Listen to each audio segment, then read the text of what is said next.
Good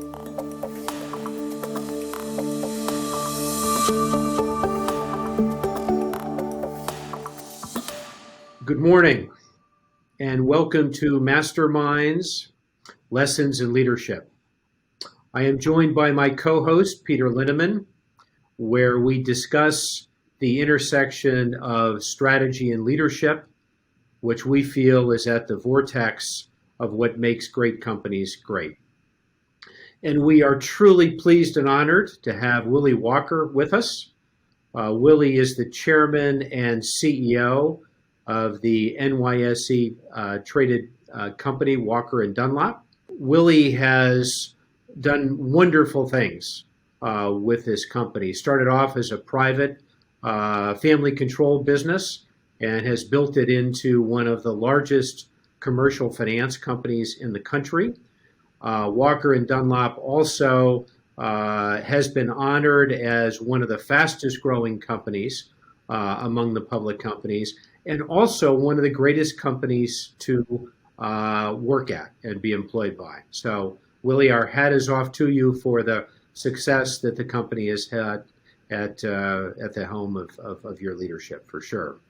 And probably not too many people know this, Willy, and I'm a novice at this, but my understanding is you ran the Boston Marathon in 2.5 hours.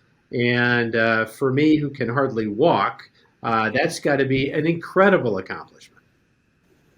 It was 2:36, Bill. So I don't want to lose 6 minutes off of my time. But it also feels like ancient history these days. But yeah, it's funny because that is on my resume, and of all the things, whether it was Ernst & Young Entrepreneur of the Year Award, Walker Dunlop being a fast-growing company, over 800% return to shareholders in our first 10 years as a public company, all these different data points, the thing that everyone wants to talk about, forget about everything else in there, they want to talk about the 2:36 in the Boston Marathon. Well, I was impressed, no doubt about it. So, Peter, with that, I will turn it over to you, my friend. Well, thank you. Great to have you. Willy, I'm crushed. I would assume the thing people most want to know about is our Q&A sessions together on your podcast. But it's my turn to turn the tables on you a little bit. Bill set it up, which is you went from a small boutique niche real estate finance firm to a giant. It's national, covers a lot of footprint. What was the strategy and how did you implement that strategy over time? So first of all, Peter, it's a real pleasure to be with you and Bill today. And Bill has known Walker Dunlop since it was that teeny little firm way back when. And I would just put forth that growing up with a family company that my grandfather started and my father was running, I never had any intention of going to the family business. And I went off and had done a bunch in investment banking and private equity, and I'd started an airline in Latin America. I'd done a bunch of different stuff. And so when I came back to Walker Dunlop in 2003, I would just say the one thing I didn't want to do was just join the family company and kind of keep it doing what it was doing. And so I arrived with, I would say, probably pretty significant ambitions for growth and what I wanted to turn the firm into. The issue with it was we were small, we had no capital, and we really didn't have a brand. And so when I arrived, we were going up against the likes of CBRE and Wells Fargo and all the big brands in commercial real estate services and finance. And I didn't have any tools really at that time to compete with them. And so if I'd go to a CB banker or broker and say, hey, would you like to come to Walker Dunlop? They first would say, who are you? Second of all, you don't have the money to write me a check for a signing bonus. And third off, you don't have any of the products and services that I need to make me as successful as I am at CB. And so that was a real wake-up call of the struggles and the challenges of taking a small company and scaling it. And we can talk through the various flexion points. But over the last 17 years, we've taken a company that was, my father and I estimated, worth $25 million, that today has a market cap of $3.5 billion. It was 46 employees when I joined it. Today, it's over 1,000 employees. And the coolest part is that we just jumped over JP Morgan, Wells Fargo, and CBRE to be the largest provider of capital to the multifamily industry in 2020. So from this very, very small company that really had no brand and no footprint, we are now the largest provider of capital to the multifamily industry and the fourth largest provider of capital to the entire commercial real estate industry in 2020. Wow. Congratulations. Can I just follow up with just one to push him, Bill? Did it happen by chance, or did you have a grand strategy or an evolving grand strategy? So I would say it clearly didn't happen by chance. It happened by a lot of hard work from an incredible team of people. I would say the big change, the moment where I really I think saw the light on what I needed to do as a CEO was I was at a young president's organization retreat on the Eastern Shore of Maryland with my YPO chapter, and a gentleman named Jack Daly, who's a sales coach, was there. And I sort of said, I need to listen to a sales coach, like get a hole in the head. And I was listening to Jack sort of begrudgingly. And Jack said, as a CEO, your number one job is to tell your team where you are going. And unless you have told your team where they are going, they are lost. And so I went back to the office and I wrote a long memo to my board. And this is 2006. And I said to the board, I failed in my first 3 years as running this enterprise because I have not laid out a very clear forward-thinking strategy. And at that time, we put in place our first 5-year, what I would call a BHAG, as Jim Collins calls it. And that BHAG had to grow revenues, net income, and EBITDA 5x in 5 years. Little did I know that we were about to head into the great financial crisis. And interestingly, 5 years later, we grew net income, we grew revenues by 4.92 times, net income by 4.96 times, and EBITDA by 5.01 times. And what shocked me about it was, for all the ups and downs during that 5-year period, we had the team focused on what the component parts were to getting to 5x in 5 years. And the team executed on it, obviously not linearly. It was a lot of ups and downs. And so then we just went back and we said, wow, we did it. Now let's reload. And so what we've done is every 5 years created these 5-year visions that, thankfully, given the strength of the team, we've been able to execute on. Well, the fact that you remember all those numbers in detail, Willy, I'm absolutely convinced that you did what you said you planned to do. So maybe he just made them up, Bill. We don't know. Yeah, exactly. Well, no, the interesting thing about that, Bill, I will say this. I mean, when you go from being a private company to being a public company, there wasn't that much of a change, except for the fact that in the public realm, it is all about expectation management. And it's about basically saying, if we're going to set a plan to go do it, you darn well better go do it, or you're going to have investors sit there and lose confidence in you. And I think that's one of the reasons why our stock has performed so well, is that we've established ambitious yet reasonable goals, and then the team has focused on them and gone and knocked them off, and that's been fantastic. Right. Well, you got to do it every quarter to quarter, right? So it's what have you done for me lately, for sure. But I'm sure being public has given you the balance sheet and the capital you need to build a business, which has been one of the reasons why you've been successful. So, Willy, let's talk a little bit about the leadership side of things. As you and I've talked over time, I think one of the reasons you've been so successful is the culture that you've created at Walker and Dunlop. Tell us a little bit more about your vision for the culture and how you've actually implemented. We just had a company called Revell, Bill, do an investor survey for us to talk to both our existing as well as potential institutional investors in Walker & Dunlop. And the results of it were glowing as it relates to management capability, strategy, a bunch of other things. But what they said uniquely almost to us was, they said, look, we do this for thousands of publicly traded companies. Culture is almost never one of the reasons investors invest in a company. It's not a discrete reason to invest. And on Walker & Dunlop, a huge number of the people who invest in Walker & Dunlop invest because of the culture. And I think that is reflective of a couple things. First, we've acquired 9 companies over the last decade to build Walker & Dunlop to be what it is. And I think we've done that in a manner where on every acquisition, while we're buying assets, we're also buying teams of people. And if we hadn't been good at bringing those people into Walker & Dunlop, integrating them, and also learning from them, we would have never been able to both maintain the culture that we've had, nor be as successful from an acquisition standpoint as we have been. I think the second thing is that we've got a we're very well positioned as it relates to a company that has the capabilities of our large competition, yet the size of a small family-owned company. And so as it relates to culture management, if something comes up in our company that we need to take care of, we're of a size and scale that we can take care of it immediately. If a banker or a broker is not acting in the way that they should be acting, and I don't need to tell either of you that there are times when bankers and brokers act in ways that they're not supposed to be acting. In our company, when we hear about that, we jump right on it. We confront the issue. We talk to the person. We say, look, if that's the way you want to act, I know that there are lots of other firms that would love to have you as a banker or broker on that platform. That's not going to work at Walker and Dunlop. The other thing, yesterday was my birthday, and I was having a conversation with someone at dinner last night, and my wife made the comment that I write a birthday card to every person at Walker and Dunlop. And that wasn't that hard when Walker & Dunlop was 46 employees.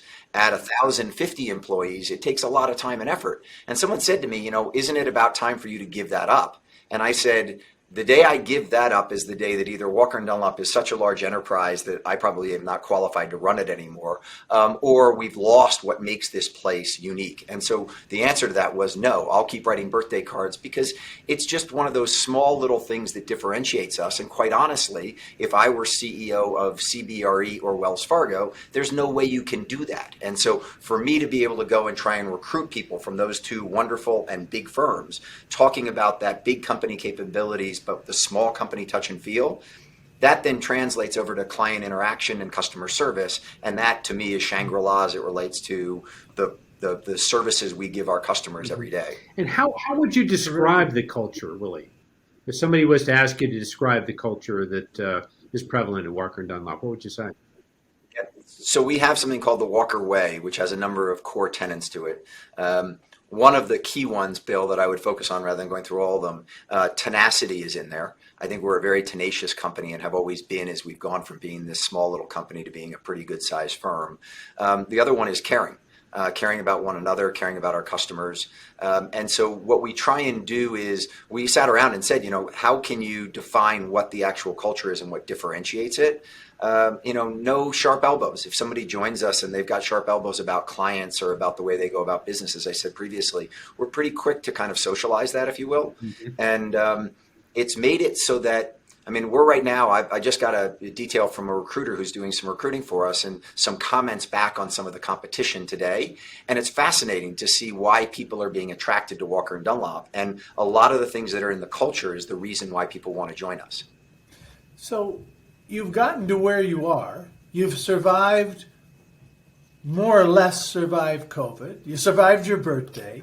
How do you look at coming out of this on the other side, navigating an uncertain landscape, but a pretty competitive landscape as well? What's your view of how to do that?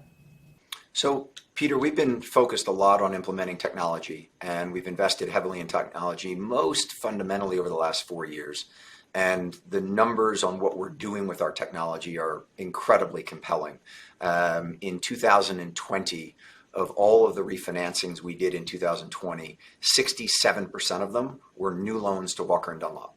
So most of our competition in 2020 were refining their own book. 67% of the loans that we did in 2020 were new loans to Walker and Dunlop, and 23% of our total client base in 2020 were new clients to Walker and Dunlop. So we've invested heavily in databases, but I think more importantly than the databases and the machine learning, it's taking that technology and taking the insights and giving it to our bankers and brokers and making them that much more effective, that much more insightful to their clients. And so we have to keep investing in technology because this industry, the services industry around commercial real estate, is going to continue to have a higher and higher use of technology. And what I think is so exciting from our perspective is that the companies we go up against, I named two of them previously, and you all know all the others, they're much larger firms. They have many more people. Our revenue per employee is over $1 million. And we have worked very hard to keep our revenue per employee over $1 million.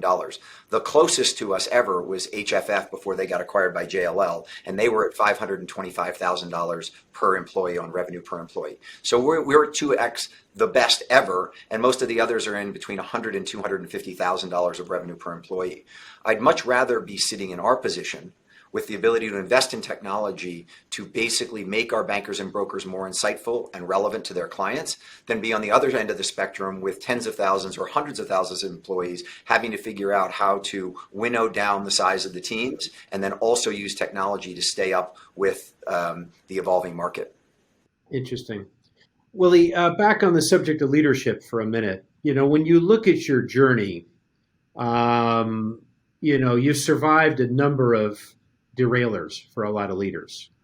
You've taken a small company, you've made it bigger, taken a private company, you've gone public, you've integrated numerous acquisitions. And, it's an incredible story. What would you say are the key leadership strengths that you've relied upon to navigate the journey that you've been on? So the first thing I'd say, Bill, is that I've been blessed to have an incredible partner in Howard Smith in building the company. And the reason I go there is because when I joined Walker and Dunlop, I knew very little about the mortgage banking industry. I hadn't grown up in it, and I hadn't been trained in it. And in having a partner in Howard, who is the president of Walker and Dunlop today, who really understood the nuts and the bolts of the business and how the business gets processed, and everything from underwriting a loan to risk management to asset management, et cetera, allowed me to take my skill set, which had previously been on leading organizations, capital markets, investment banking, and really play the role of sort of, if you will, the visionary leader, while I had an incredibly trustworthy and incredibly capable partner in Howard to make sure that the trains ran on time, if you will. And that partnership has worked incredibly well over the last 15 years as we've grown Walker and Dunlop. And I don't in any way, if you will, discount the importance of Howard playing one side of the house and me playing the other side of the house. And I don't think that Howard would have been as successful without me. And I think vice versa. There's no way I would have been as successful without Howard. The other thing to that is that we have very distinct personalities. I'm very outgoing, gregarious. I don't rub a lot of people the wrong way, even though I'm sure I rub plenty of people the wrong way, but I don't think I do. Howard has a very, Howard has a very strong convictions on things. And it's that sort of yin and the yang of the two of us that makes it so that Howard asks a really, really good and hard question, and then I can kind of smooth the edges of it, but we get the response we need to get, if you will. And then I guess the other thing about it is just I love what I do and live it every single day. And I think being in a firm that has my name on the door, a firm that I'm the largest single shareholder of, makes a really big difference, because not in any way knocking any of my competitor CEOs, because they're all incredibly talented. But at the end of the day, most of them are hired professionals. They don't have their name on the door. They don't own a huge amount of equity in the company. And because of those two things, and just because I like what I do truly kind of eat, sleep, and breathe this company. And as a result of that, I think that is somewhat infectious, in the sense that my management team works just as hard as I do. And then people in the company see all of us working really hard, and they go out and they work a little bit harder. And so it's that kind of ecosystem that we've been able to create that I think has allowed us to get that alpha, if you will, in our performance versus many of our competitors. So you're setting the example.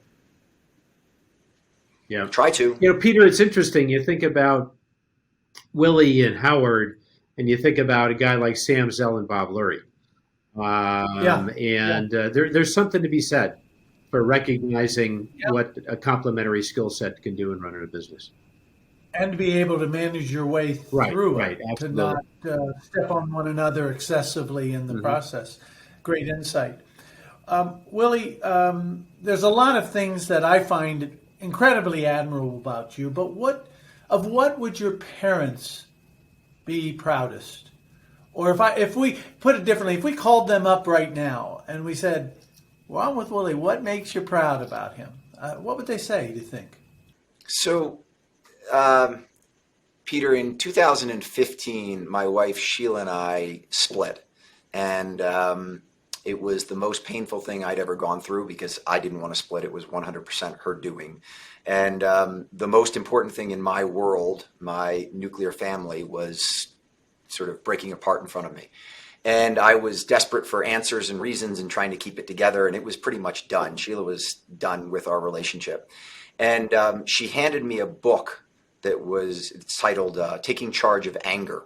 And it's written by a doctor named Dr. Robert Ney. And she said, read this book. It might have something in it for you. And I had previously always thought that being a hard-charging CEO, trying to grow a company, that my competitive edge, my kind of on the front of my seat, challenging people, was what made me so successful. And in reading this book, Taking Charge of Anger, I realized that there was a lot in there for me, and that anger management was something that I had, if you will, not been very good at, and that anger that existed in my personal life was undermining not only my personal life, but some of the things I was doing in the office. And for the next 6 to 9 months, I dove deep on that. I actually was able to go see Dr. Ney, do a lot of work on it, identify what it was, the kind of the drivers of anger inside of me, and disappointment and expectation management and things of that nature. And after I felt like I'd really understood it, I kind of turned to Dr. Ney and I said, Sheila's not noticing. And he kind of looked at me and said, believe me, she's noticing. Just keep going forward. You may end up getting divorced, but I can guarantee you she's noticing. And the great part of the story is that another 9 months later, instead of getting divorced, Sheila and I started to date secretly so that the kids didn't have expectations that mom and dad were getting back together. And a year later, we were back together. And then we had a sort of a remarriage ceremony in Sun Valley, Idaho, that following summer. And I would say that I gave a speech about this at our summer conference in Sun Valley. And I think my parents would probably be most proud of the learning and the ability to not continue on that path of sort of ignorance towards one of my biggest weaknesses. And also, if you will, salvaging my relationship, which now is it was and still is, and I'm blessed by it, the most important relationship in my life. And so I learned a lot during that. And I think the other thing was being open and honest about that with my colleagues, with my clients, in front of all of them at our summer conference, and saying I have anger issues and I've worked on them and I'm trying to manage them, but I'm anything but perfect, gave them all a great sense of, I guess, appreciation for the work I'd done and for the sort of the candor that I was willing to present to talk about that. And I've had many, many people come to me subsequently, both when they're in the process of potentially getting divorced or just trying to deal with some of these issues. And nothing has given me more joy than trying to share that learning and some of the skills that I've implemented in my day-to-day life to make sure that part of my personality doesn't get a hold of me again. One thing Peter and I have learned through these sessions, Willy, is vulnerability on the part of a great leader is a very, very important attribute. And you've just demonstrated that. I guess one question that I have, Peter and I found that as we've interviewed people, interviewed leaders anyway, they've all had a mentor in any way, shape, or form, whether it was could have been a father, could have been a business leader, could have been a pastor, whatever. But curious if you were to look back in your life and if you had to pick one mentor, who would it be and what did you learn? So the easy answer would be my dad, just because I've spent more time with my dad and I have incredible respect for my father. But the real answer, if you will, and so saying that I have huge respect for my dad and everything that he created at Walker and Dunlop. But when I was, before coming to Walker and Dunlop, I had the opportunity to get to know a gentleman named Jack Hennessy, who was the chairman and CEO of Credit Suisse, right out of college. And the reason that Jack had such a big impact on my life is that at that time, Jack was a master of the universe. He was running one of the largest investment banks in the world. And when I was around Jack, I got to watch the way that he interacted with his team. I got to watch what running a large-scaled organization was like. I also watched in, what year was it? I want to say 1992. I went up to see the Hennessy's for a dinner around the Christmas holidays. And after dinner, Jack said to me, I cannot wait to close the books on 1992. And I said, what are they going to look like? He said, I think we lost $500 million, maybe $750 million. And to me, in 1992, the idea of losing $500 million or $750 million in a year was something I just couldn't get my head around.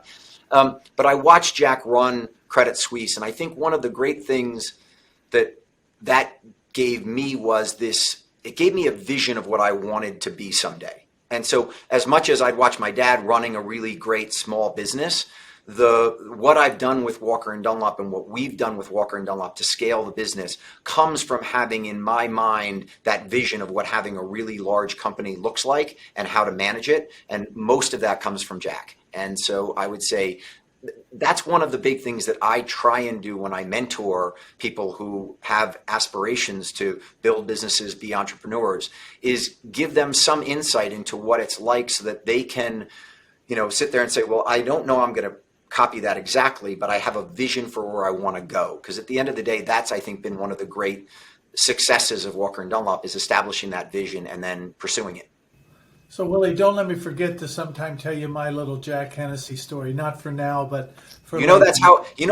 Jack's how I know Sam. So it's Jack who introduced me to Sam. You'll like the story. Trust me. Great. As we head down the home stretch here, I see above Bill's, behind Bill is generosity on a sign he's got. And tell me about how philanthropy fits into your life view and your life mission. So, first of all, super important. Second of all, I put generosity in sort of two buckets. My wife and I have endowed a wellness center at Kent Denver School where our boys are at school to help kids with both mental health as well as physical health.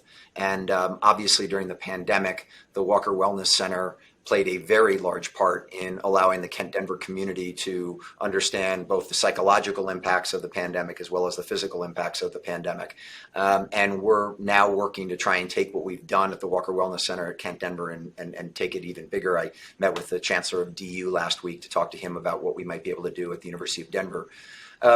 The other side to it, Peter, is on diversity and inclusion. Walker and Dunlop has been a leader in our industry to try and bring both women and people of color into our company and into our industry. We have a diversity initiative right now that we are underwriting that is working with minority-owned developers and owners. We've endowed 2 scholarships at North Carolina Central University in the business school to get people of color into the commercial real estate finance industry.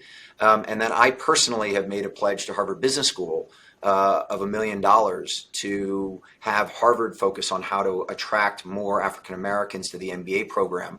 After George Floyd was tragically murdered, the dean of HBS wrote a letter to the HBS community saying that for the last 30 years, there have been on average 50 African Americans in the MBA program at HBS. And I was shocked and quite honestly appalled that over a 30-year period, that number had not moved at all. It had been static. And so I reached out to Nitin and I said, I want to do something about this. Come back with some ideas on how to do a better job of attracting talented African Americans to HBS so that more African Americans can become the next generation of business leaders in America.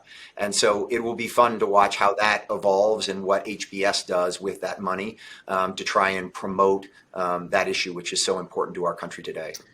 Well, Willie, to wrap it up, one final question. When you look at young people, they're important to you, they're important to Peter, they're important to me as we mentor them and kind of bring them into the business world.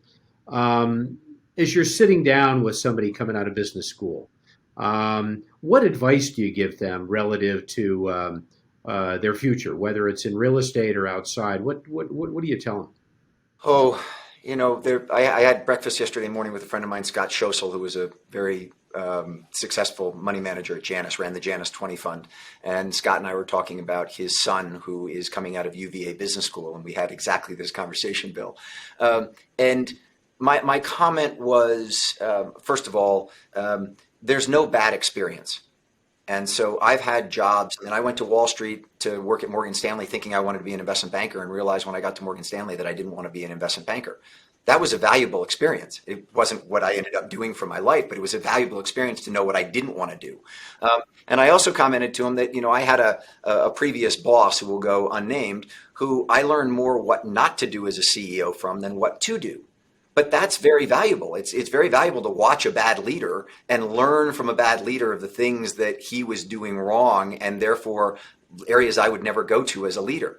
And so my comment to him for his son was, make sure he gets an experience where he's learning as much as he possibly can. Make sure he gets somebody who can act as a mentor for him. Everybody needs someone to put them under their arm. No matter how talented you are, someone needs to take a vested interest in your career. And there are plenty of people who go into big, sort of amorphous organizations and don't have that person who identifies talent and then says to the person, you ought to pursue this versus pursuing that. I know very, very well what I'm good at and what Howard's good at, and that's why I think we make such a good team. But unless we were both pretty self-actualized, if you will, about what he's good at and what I'm good at, that partnership probably wouldn't work that well. And so I would just put forth that doing something that you are going to learn as much as possible, you're going to find a mentor, and that's not easy. You can't pick, you can't say, I'm going to go work for Walker Dunlop because there's some mentor there who's going to take me under their wing. But if you come to a firm like Walker and Dunlop and within a year or two, someone hasn't taken a direct interest in your career and hasn't started to show you and mentor you on what to do, it might not be the right place for you to be. And you might want to go to another firm to see if there is someone who will mentor you and give you a shot to do something that your qualifications, if you will, don't necessarily make you ready to take on. And then at the end of it as well, I know everyone has to put in their time, and I certainly put in my time grunting around the clock for all sorts of firms, but do something that you enjoy and have fun at, something you truly enjoy and have engagement with. A lot of people pick industries because they think they're sexy. I thought investment banking was sexy. It's not that sexy. And so I didn't do it, And it's funny because I have a lot of people now who say, if you're not an investment banker, what are you? And so it is kind of interesting because I don't consider myself an investment banker. And at the same time, Walker and Dunlop provides investment banking services to tons of our clients. And so it is kind of oxymoronic that I would say that I'm not an investment banker, even though a lot of people think I am. Well, as John Gray told Peter and I, you got to find something you're passionate about. And I think that's what you just said. So anyway, Peter, want to wrap it up? Well, Willy, thank you so much for your time and insights. It's interesting. I think the people who learn more than anybody from this series are the two of us, Absolutely. Bill. And I think we're just doing this so this is our self-education as we do. So, Willy, thank you so much for your time and insights. We have great admiration for you and nothing but the best. Thank you, Peter. Thank you, Bill. It's a real honor to join both of you and to the two of you for both of your success. It's to be on this podcast and to talk to the two of you about these issues. As I said, it's an honor, and thank you both for all the time. And Willy, I'm going to bet that you're going to run the Boston Marathon in under 2.5 hours next time. Yeah, exactly. Oh, I wish. All right, take care, my friend. Thank you very much. Thank you very kindly, Willy. Have a great day.